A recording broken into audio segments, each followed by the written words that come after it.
నమస్తే అంకుల్. నమస్తే అండి. మీ పేరు? ఇల్లు పెద్ద గంగరయ్య అండి. ఏం పని చేస్తుంటారు? వ్యవసాయం పని అండి. మీ నియోజకవర్గం ఏంటి? మెండపాటి అండి.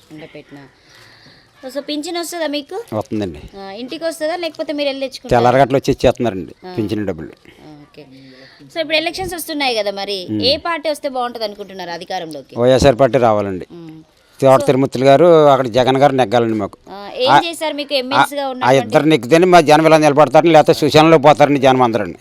మాకు అన్ని సక్రంగా జరుగుతున్నాయండి. గత పెద్ద మాట చెప్పారు ఏంది అంకుల్? మీకు ఎమ్మెల్యే ఉన్నారు కదా జోగేశ్వర్. ఆ జోగేశ్వర గారిని ఎన్నోసార్లు అడుగుతుంది జరిగిందండి. చూద్దాం చేద్దాం, కంగారు పడకండి, నిధులు లేవు.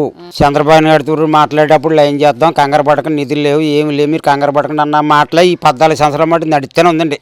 నిన్న కాకమొన్న వచ్చి తోట తిరుమూర్తులు గారు ఎక్కడి నుంచో వచ్చేసి మమ్మల్ని కింద ఉన్న వాళ్ళు పైకి అది వేసేయండి ఆయన గారు. ఎప్పుడని ఏమేమి అభివృద్ధి చేశారు మీకు తోట తిరుమూర్తులు? అంబేద్కర్ బొమ్మలు 3 బొమ్మలు వేయించారండి. ఇవన్నీ నిలబెట్టారండి. తర్వాత సచివాలయం ఒకటండి, రైతు భరోసా ఒకటండి, హాస్పిటల్ ఒకటండి. ఈ ఏలాంటికి ఏమంటే మల్లాడిపురం చేశారండి అవన్నీ మాకు. అంత స్పీడ్గా చేశారండి పని. తర్వాత సుశానం మా బావులు తాతలు కూడా తెలియదు. సుశానం అక్కడ ఒల్లూరు పులిమరిలో ఉందండి. అది ఇప్పుడు వాళ్ళకు మాకు తరకం వచ్చి మా పులిమరిలోకి రావద్దు అన్నారండి. అప్పుడు ఇదండి పరిస్థితి అని తోట తిరుమూర్తులు గారికి చెప్పామండి. ఇక్కడ చెప్పామండి. ఎలుగురా అంతా ఆర్డర్ చేశారండి సుశానం కూడా మాకు. అలాంటి నాయకుడు మాకు కావాలండి. సో మరి నెక్స్ట్ ఎమ్మెల్యేగా నిలబడుతున్నారు, ఆయన మీద మీ అభిప్రాయం ఏంటి?